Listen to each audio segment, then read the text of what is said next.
இவர் வந்து ஒரு 1930 இந்த காலகட்டத்தில் என்ன பண்ணுறாரு, ஒரு கிட்டத்தட்ட ஒரு 2000 ஏக்கரை பண்படுத்தி மக்களுக்கு தன்னுடைய இடத்த வந்து கொடுக்குறாரு. விவசாயம் பண்ணிக்கிறதுக்காக இனமாக எழுதி கொடுக்குறாங்க. மக்களுக்கு விவசாயத்தை சொல்லி கொடுத்து மக்களுக்கு நிலமும் கொடுக்குறார் ஜம்புலிங்க முதலியார். அதே போன்று தன்னுடைய ஒரு லேண்டில், நெய்வேலி கிட்ட இருக்கிற ஒரு லேண்டில் என்ன பண்ணுறாரு, விவசாயத்துக்காக கிணறு வெட்டும் போது திடீர்னு பார்த்தா கருப்பு கலரில் வந்து ஒரு கூழ் மாதிரி வெளியில் வருதுங்க.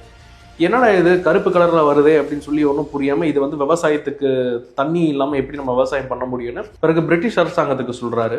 அவங்க இப்போ வேர்ல்டு வார் 2ல இருந்ததுனால அவங்க சரியாக ரெஸ்பாண்ட் பண்ணலை. பிறகு இவரே தன்னுடைய சொந்த காசில் இந்த சாம்பிளை எடுத்து ஜியாலஜி டெல்லிக்கும் லண்டனுக்கும் அனுப்பிச்சு ஆராய்ச்சி பண்ணுறாரு. இது என்னது இது அப்படின்னு பார்க்கும்போது தான் இது வந்து ஒரு பழுப்பு நிலக்கரி, இது வந்து ஒரு லிக்னைட் கோல், இது வந்து ஒரு எரிக்கிறதுக்காக பயன்படுத்துறது, இதுக்கு நிறைய பர்பஸ் இருக்குது, இது மின்சாரம் தயாரிக்கும் பயன்படும்ன்ற மாதிரி ஒரு ரிப்போர்ட் இவருக்கு கிடைக்குது. பிறகு என்ன பண்ணுறாரு, பிரிட்டிஷ் அரசாங்கம் கைவிட்டுறாங்க. பிறகு ராஜாஜி தமிழ்நாடு முதலமைச்சராக இருக்கிறாங்க சுதந்திரம் கிடைச்ச பிறகு.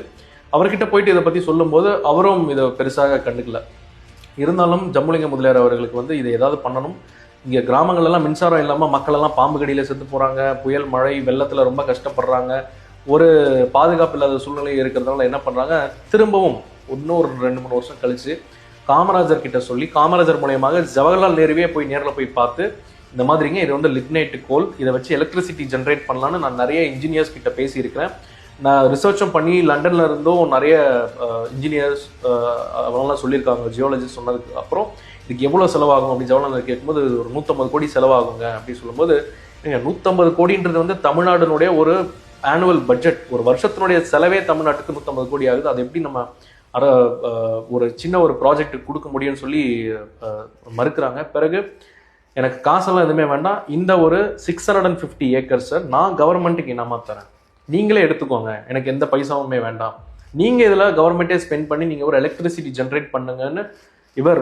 ஜம்புலிங்கம் கொடுத்தது தான் இந்த நெய்வேலி லிக்னைட் கார்பரேஷன் சொல்லப்படுறது. இன்னைக்கு இந்த சவுத் இந்தியாவில் தெலுங்கானா, ஆந்திரா, கேரளா, கர்நாடகா, தமிழ்நாடுல ஒரு 5 மாநிலத்துக்கு எலக்ட்ரிசிட்டி கிடைக்குதுன்னா தட் இஸ் பிகாஸ் ஆஃப் நெய்வேலியில் இருக்கிற ஒரு கோல். ஒரு 90% ஆஃப் த எல்லா எலக்ட்ரிசிட்டியுமே இதுல இருந்து ஜென்ரேட் ஆகுறது தான். ஸோ இப்பேற்பட்ட ஒரு மனிதர் தான் ஜம்புலிங்க முதலியார் ஐயா அவர்கள்.